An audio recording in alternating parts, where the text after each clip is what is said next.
Olá, galera, bom dia. Meu nome é Letícia e meu grupo é composto por mim, pela Sofia, pelo Matheus, pela Jéssica e pela Ingrid.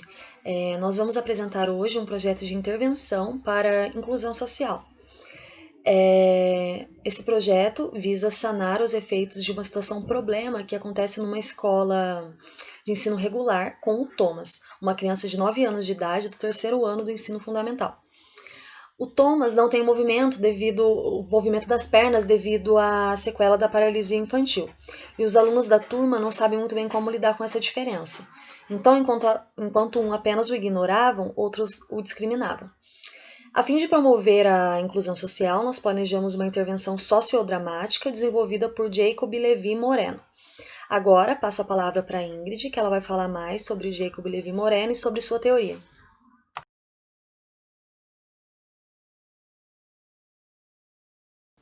Olá, boa noite. Eu me chamo Ingrid e vou falar um pouquinho sobre Jacob Levi Moreno.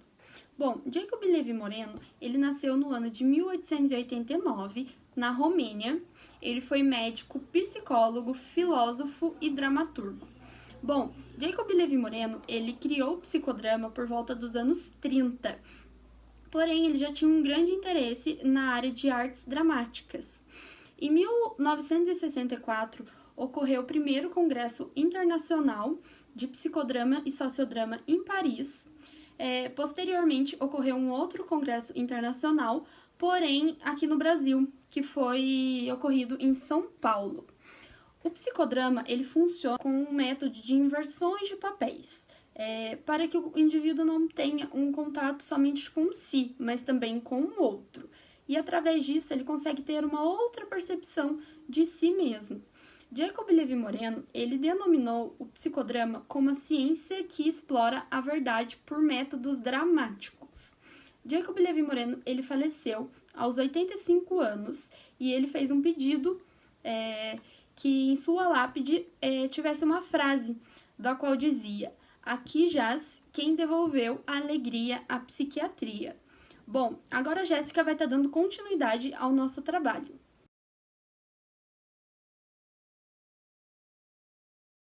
Oi, bom dia. Meu nome é Jéssica. Eu vou falar um pouco para vocês sobre a atuação de Moreno dentro da dinâmica de grupos.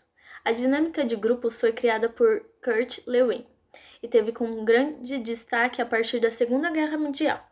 Tem como objetivo estudar a relação da convivência em grupos e como funciona e como se desenvolve.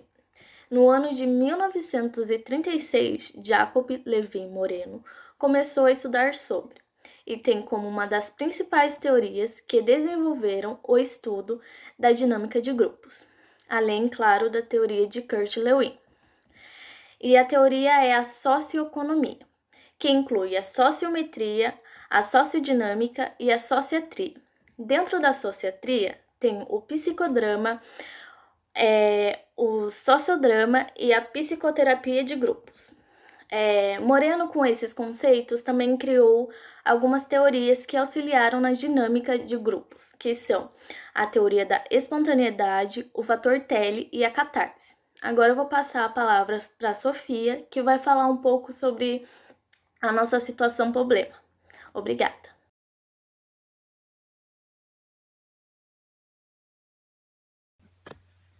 Agora eu vou falar um pouco sobre a situação problema e que se vai se passar diante ao nosso trabalho ao processo de intervenção. De início, o problema vai se passar no contexto escolar, numa escola regular, mais específico no terceiro ano fundamental. E nisso vamos pontuar, inicialmente, um aluno, que seria Thomas. Thomas, ele tem 9 anos e ele é portador de uma doença física, deixado pela paralisia infantil, e ele não vai ter o movimento das pernas.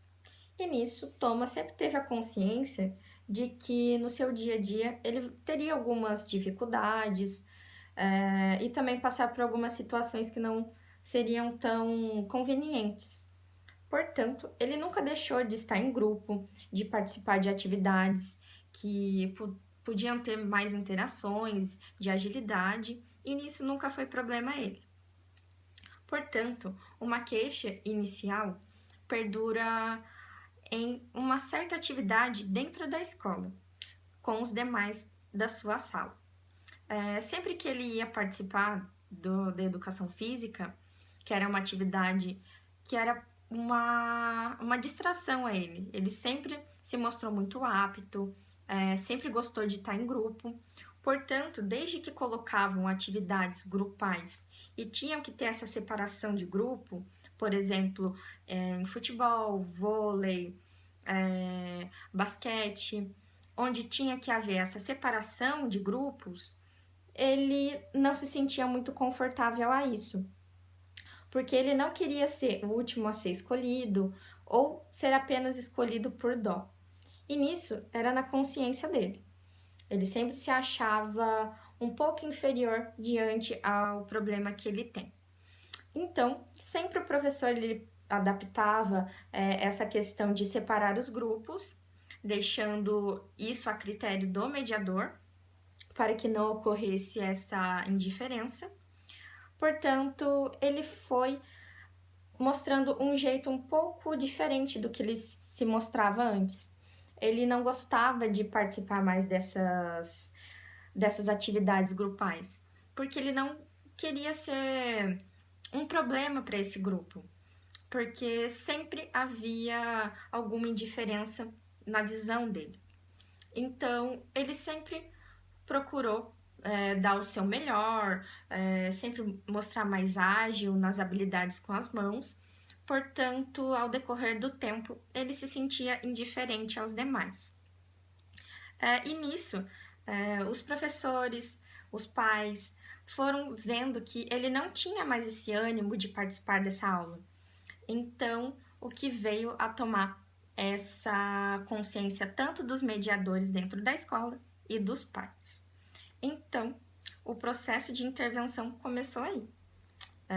A partir vendo que houve uma mudança no comportamento dele, em diante a atividades que ele gostava de participar. E nisso sempre pontuava atividades na educação física em relação ao grupo, em ter aquela divisão dos demais alunos e ele. Então, essa indiferença foi fazendo que ele mudasse de maneira como agia em relação a ele com ele mesmo. Então, nisso, a gente vai falar um pouquinho sobre o processo de intervenção psicológica dentro dessa instituição, conjunto aos pais.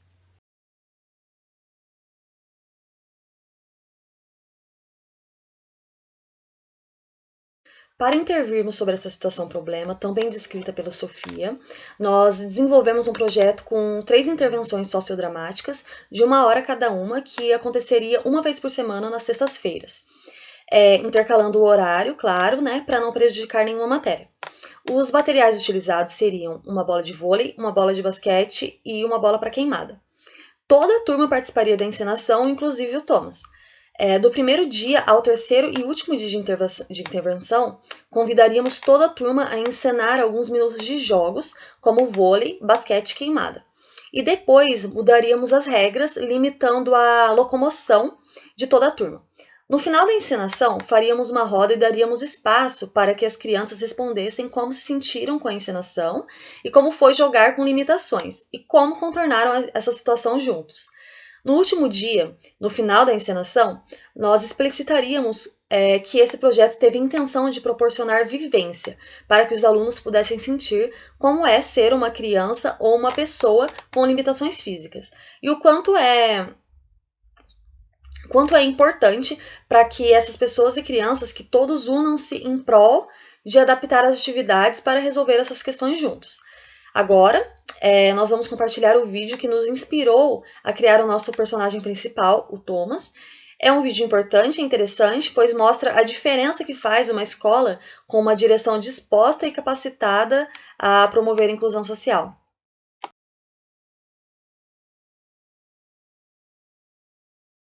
Vamos acompanhar uma aula de evolução humana. Quando uma criança com algum tipo de necessidade especial estuda junto com outros alunos, todo mundo sai ganhando. A interação aumenta o aprendizado tanto na sala de aula como na vida fora da escola. A descoberta é da Universidade de Harvard. O Ivan tem 9 anos. está na terceira série do ensino fundamental e depende da cadeira de rodas para se locomover. Mas nada o impede de se divertir com os coleguinhas de classe. Qual que você mais gosta? Pega-pega. Pega-pega? É. E aí, você dá um pau neles? Não. E esse skate aí? É. Você mandou bem aí, eu vi você correndo aí com ele. É, mas esse skate corre nada. Não? Não. Para a mãe de Ivan, um alívio ver o filho interagindo com a turma. As crianças querem ajudar, as crianças querem empurrar a cadeira, querem... Inclusive no começo, não sei se agora é assim ainda, teve que fazer uma lista, tipo, o dia de cada criança. Hoje é dia da amiga, amanhã é outro, porque eles acabavam até, ficavam emburrados. Não, hoje é meu dia. Nesta escola estadual da Zona Norte de São Paulo, dos 686 alunos matriculados, 28 possuem algum tipo de deficiência.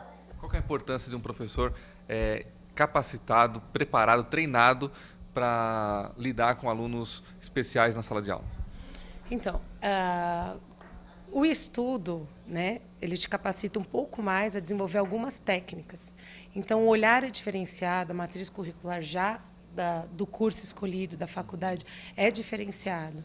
Então, é necessário mesmo que tenha essa formação, porque você consegue olhar algumas coisas, perceber algumas coisas que o professor que não está habilitado ele busca sempre, continua buscando, mas o olhar é diferenciado.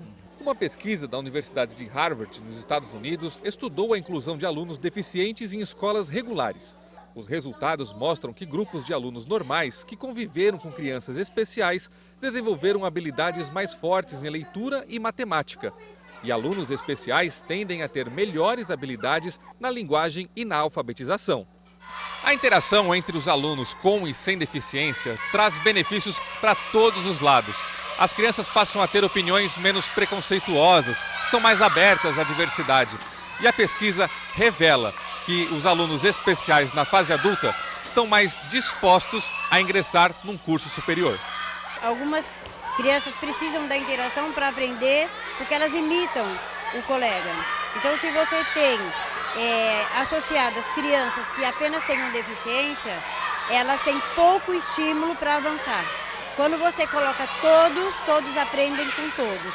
Quem tem deficiência ensina aqueles que não têm, e os que não têm deficiência aprendem com os que têm. Então é todo mundo convivendo, se ajudando, aprendendo e ensinando. O pai do David, de 8 anos, tinha o filho matriculado em uma escola só para autistas. E ao trazer o filho para uma escola regular, sentiu melhoras no desenvolvimento. Pergunto como é que foi. Quando ele chega assim, ele não fala muito, né? Depois eu vou vendo que ele vai falando, ele vai se soltando. Pai, foi assim, bem tímido, né, do jeito dele e tal. Mas ele vai aos poucos se soltando, falando, aconteceu isso, pai. Bem pouquinho ele fala, né, mas ele vai falando. Um convívio mais do que especial e que pode trazer benefícios para o resto da vida. Com certeza, porque a inclusão nada mais é do que o respeito pelas diferenças. E se a gente começar isso desde o início, na infância, a gente vai ter uma sociedade muito mais justa. Não, teremos uma sociedade justa. Temos aí um belo exemplo, uma bela reportagem de Jonathan Alcalá, não é, Mariana? Com certeza, assim todo mundo aprende, né? Com certeza mesmo.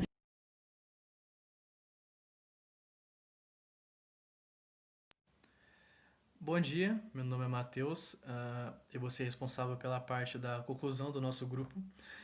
Pois bem, vamos lá. O que nós podemos concluir com base em toda a representação, tanto teórica do Moreno, tanto na prática, como no caso do garoto Thomas, em uma conclusão.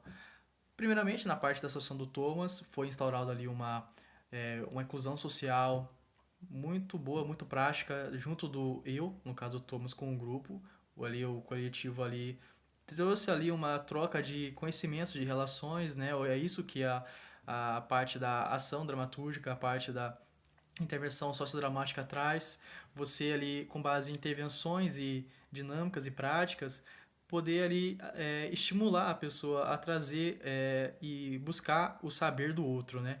E nisso resulta também na geração de empatias e tal, você vê a dor do outro e como ele se sente, você se coloca no lugar e acaba ali trazendo ali um leque de conhecer diferente, né? Um conhecer ali inusitado que, se dependesse principalmente da pessoa, da criança no caso, provavelmente ela não teria essa iniciativa. E é nisso, né, que também com base o teatro dramatúrgico que estimula isso, vai fornecer.